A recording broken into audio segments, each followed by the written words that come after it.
আবারও বিশ্ব চ্যাম্পিয়ন ভারত। কিন্তু জানো কি, ভারতের এই জয়ের পর পাকিস্তানের প্রাক্তন ক্রিকেটাররা কি বড় বড় কথা বলল।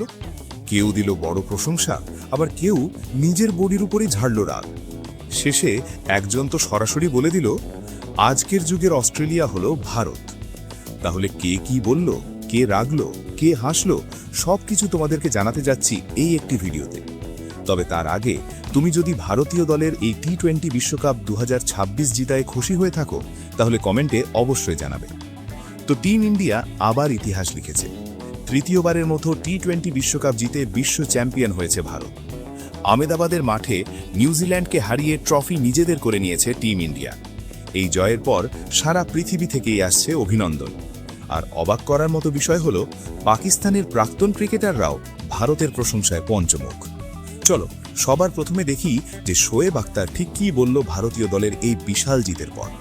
বন্ধুরা, টিম ইন্ডিয়া জেতার পর পাকিস্তানের কিংবদন্তি পেসার শোয়েব আখতার এক টিভি শোতে বলে, ভারত জিতেছে কারণ তাদের সিস্টেম শক্তিশালী। তারা যেটা পরিকল্পনা করেছে সেটাই মাঠে করে দেখিয়েছে।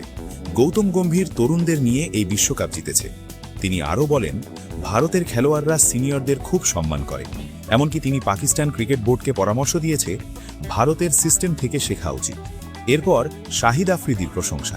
শাহিদ আফ্রিদি বলে, ভারত এই জয়ের পুরোপুরি যোগ্য। তাদের টিম কম্বিনেশন পুরো টুর্নামেন্টে দুর্দান্ত ছিল। তিনি বিশেষ করে কয়েকজন খেলোয়াড়ের প্রশংসা করেন, যেমন সঞ্জুর ব্যাটিং, অভিষেক ও ঈশানের ঝড়ো ইনিংস এবং বুমরার অসাধারণ বোলিং। এরপর মোহাম্মদ আমিরের 50-50 প্রতিক্রিয়া। তবে সবাই কিন্তু সমান খুশি নন। পাকিস্তানের পেসার মোহাম্মদ আমির বলেন, ভালো খেলেছে ঠিকই, কিন্তু নিউজিল্যান্ডের বোলিং খুব খারাপ ছিল। চাপের মধ্যে পড়ে গিয়েছিল তারা। তার কথায় প্রশংসা থাকলেও স্পষ্ট বোঝা যায় ভারতের জয়ে তিনি পুরোপুরি খুশি নন।